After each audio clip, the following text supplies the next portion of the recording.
¿Puede un evento del futuro afectar a algo que ocurrió en el pasado?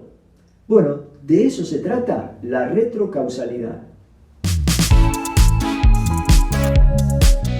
Hola gente, hoy vamos a hablar de relaciones de causa y efecto.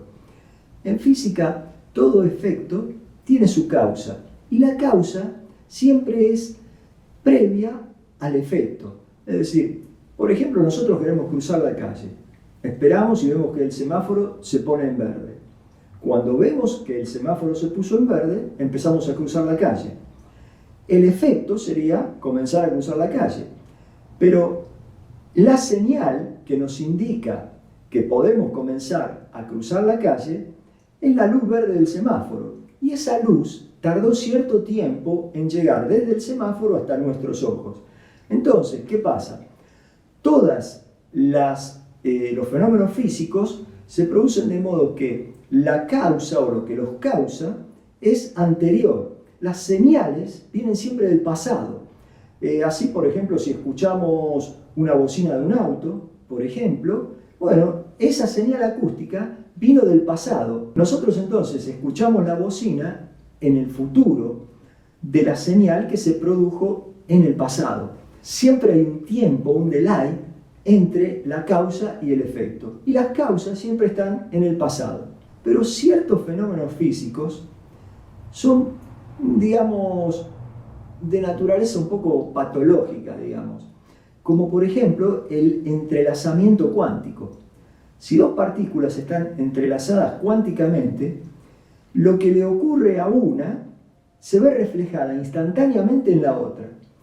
La distancia que las separa puede ser muy grande y el fenómeno es instantáneo. Como les contaba en un video anterior, eran las famosas acciones fantasmagóricas a distancia que Einstein odiaba tanto. Bueno, estas dos partículas entrelazadas estarían relacionadas entre sí, pero la causa y el efecto parece que se producen simultáneamente. Supongamos, por ejemplo, que tenemos dos fotones. Esos dos fotones están en un estado de polarización que puede ser vertical u horizontal. Si estos fotones están entrelazados, pueden estar en un estado de entrelazamiento en el cual ambos tengan polarización vertical o ambos tengan polarización horizontal. Y esos dos estados están superpuestos. Al medir un fotón, hay igual probabilidad de que se encuentre en polarización vertical u horizontal. Pero cuando lo medimos y determinamos que el primer fotón está en estado de polarización vertical, por ejemplo, el segundo instantáneamente se pone en ese estado de polarización vertical. Esto es una relación de causa y efecto, si se quiere, porque la causa es medir el primer fotón y el efecto se manifiesta instantáneamente. Como vimos al principio, la causa siempre, clásicamente, es anterior al efecto. En el caso del entrelazamiento cuántico, causa y efecto se manifiestan en forma simultánea. ¿Puede existir alguna situación en la cual la causa sea posterior al efecto? Bueno, este tipo de fenómenos muy extraños se llaman fenómenos de retrocausalidad, en los cuales la causa es posterior al efecto. Evidentemente en la naturaleza no se encuentran ese tipo de fenómenos por ahora, porque el tiempo transcurre linealmente y siempre la causa en física es anterior o como mucho simultánea al efecto. En un estudio realizado por el grupo de investigación de Eli Megiddish de la Universidad Hebrea de Jerusalén, armaron un dispositivo especial para medir situaciones de entrelazamiento cuántico transtemporal, es decir, en el cual dos partículas entrelazadas no están separadas físicamente por una determinada distancia, sino que están separadas en el tiempo. Vamos a ver cómo es el dispositivo que armaron. Bueno, antes de ir al experimento de Eli Megiddish, les tengo que explicar un poco qué es un repetidor cuántico. Un repetidor cuántico básicamente se usa para transportar el estado cuántico de un qubit a distancias largas. Si queremos mandar un qubit, se utilizan muchos fotones, donde los estados de los fotones son de polarización vertical u horizontal, que corresponden, por ejemplo, al 0 o al 1, a esos dos estados de un qubit. Bueno, y ese fotón, cuando lo queremos transportar a una distancia larga, pierde su estado cuántico por decoherencia. Para eso se usa un repetidor cuántico. El repetidor cuántico básicamente, a partir de un fenómeno que se llama intercambio de entrelazamiento entre dos pares de qubits entrelazados, logra transportar el estado cuántico de un qubit a distancias largas. Se pueden usar varios repetidores para transportar el qubit a distancias largas. Se trata de una tecnología que está recién empezando, en una etapa muy experimental. ¿Cómo funcionan estos repetidores cuánticos? Bueno, fíjense, desde estas fuentes de pares de partículas entrelazadas se generan dos pares de partículas entrelazadas. El primer par de partículas se distribuyen de la siguiente manera. Una partícula va a Ana, por ejemplo, y la otra partícula del par al repetidor cuántico.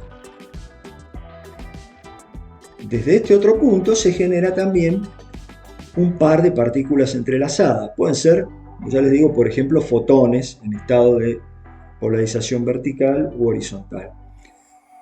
Uno de los fotones de estos qubits se transmite a Beto, que está distante de Ana, y la segunda partícula de este par entrelazado se transmite al repetidor cuántico. Dentro del repetidor cuántico se produce la medición de estas dos partículas, una de un par entrelazado y otra del otro par entrelazado, a partir del fenómeno que les comentaba recién de intercambio de entrelazamiento. Y de esta forma quedan entrelazadas las partículas que reciben Ana y Beto. De modo que se puede transportar el estado cuántico de la partícula de Ana hacia la de Beto. Bueno, veamos este repetidor cuántico en la computadora cuántica de IBM. Vamos a crear un circuito cuántico en el cual vamos a tener 4 qubits. Estos qubits pueden ser los 4 fotones de los que hablábamos recién. El primer par de qubits, Q0 y Q1, los vamos a entrelazar a partir de aplicar una compuerta de Hadamard y una compuerta Zenon. Tenemos entrelazamiento entre el par de qubits Q0 y Q1. Bueno, para fines de visualización vamos a agregar una barrera. Vamos a editar esta barrera para que se prolongue en todos los qubits. Así independizamos esta parte del circuito. Aquí tenemos el primer par entrelazado. Ahora vamos a generar otro par de qubits entrelazados entre los qubits Q2 y Q3. De nuevo con una compuerta de Hadamard y una control NOR. Vamos a poner otra barrera. La editamos para que se extienda a todos los qubits. Bueno, y ahora entonces ponemos esto de este lado. Ahí tenemos primer par de qubits entrelazados, segundo par de qubits entrelazados. De este par de qubits, el Q0 lo tiene Ana. De este par de qubits, el Q3 lo tiene Beto. Y los pares Q1 y Q2 los enviamos al repetidor cuántico. ¿Qué hace el repetidor cuántico? Simplemente lo que va a hacer es aplicar un proceso similar al que utilizábamos en la teleportación de estados cuánticos. Esto que es lo que se llama intercambio de entrelazamiento o entanglement swapping. Estos dos qubits, digamos, se los mandamos a Carla, que sería la que va a hacer la medición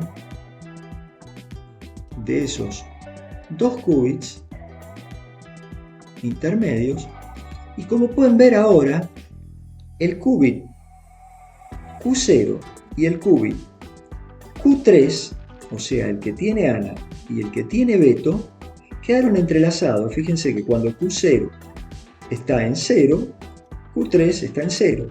Cuando Q0 está en 1, Q3 está en 1. Es decir, hay entrelazamiento, y acá en el sistema cuántico de IBM se puede ver este circulito negro indica la pureza del estado cuántico. Están en un estado de entrelazamiento cuántico.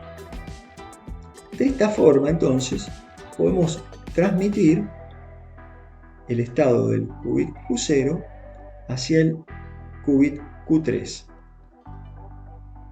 Vamos a medir ahora todos los qubits y vamos a correr el circuito en el simulador cuántico. Como vemos ahora, según lo que midió Carla en el repetidor cuántico, según la medición que se hizo en el repetidor cuántico, pasando esa información a Beto, Beto puede reconstruir el estado del qubit de Ana. Vayamos ahora sí al experimento que hicieron en el Instituto de Física de la Universidad de Jerusalén, Eli Megiddish y su grupo. En ese experimento que nombraron entrelazamiento entre fotones que nunca coexistieron, básicamente lo que armaron fue el siguiente dispositivo. Vamos a verlo bien. Generaron un par de fotones entrelazados al tiempo t igual 0. Uno de los fotones, el primer fotón del par, directamente lo midieron y enviaron el segundo fotón con un retardo de tiempo al recorrer este camino de alrededor de 100 nanosegundos al lugar donde se generaba otro par de fotones entrelazados. De este segundo par de fotones entrelazados, uno de ellos se hace interactuar con el segundo fotón que venía del primer par entrelazado. En este dispositivo que justamente, ¿qué hace? Lo que haría un repetidor cuántico, una medición de estos dos fotones, aplicando el fenómeno de intercambio de entrelazamiento, y el segundo fotón de este segundo par se envía hacia otro dispositivo de medición, recorriendo otro camino que le lleva alrededor de otros 100 nanosegundos. De modo que entre la medición del primer fotón y la medición del cuarto fotón, que está indicado en el número 4, pasaron aproximadamente 200 nanosegundos. A partir de esta medición que se hizo en este repetidor cuántico, los fotones 1 y 4 quedaron entrelazados. Pero lo que ocurre acá es que el fotón 4 se midió 200 nanosegundos después de que el fotón 1 ya no existiera, y sin embargo el fotón 1 y el 4 quedaron entrelazados. Entonces, los investigadores dicen lo siguiente: en el escenario presentado, la medición del último fotón afecta la descripción física del primer fotón en el pasado, antes de que haya sido medido. Es decir, que se produce una acción fantasmal que afecta al sistema en el pasado, que guía el comportamiento del sistema en el pasado. Es ni más ni menos que aceptar una especie de retrocausalidad. Desde otro punto de vista que podemos tener, dicen los investigadores, la medición del primer fotón inmediatamente guía la descripción del último fotón de este sistema físico. En este caso, la acción es hacia el futuro, en una parte del sistema que aún no ha sido creado. Cualquiera de las dos cosas son bastante inquietantes. Este trabajo de Elie Megidish fue también analizado por el profesor John Kramer, profesor de la Universidad de Washington, ahora retirado, y él dice lo siguiente: esta es una demostración de entrelazamiento transtemporal. Si fuera posible enviar un mensaje de un observador a otro vía el entrelazamiento de estos dos fotones, podríamos manipular la detección del fotón 4 para enviar un mensaje hacia atrás, 200 nanosegundos hacia atrás, a un observador que detectara el fotón 1. Esto es muy controversial. En general, los físicos no aceptan la retrocausalidad, pero en este caso queda la duda de si es posible enviar ese mensaje hacia el pasado. Enviar un mensaje hacia el pasado al medir el fotón 4 que afectaría el comportamiento del fotón 1 antes de que el fotón 4 haya sido ni siquiera creado. Bueno, espero que les haya gustado este video y nos vemos en el próximo.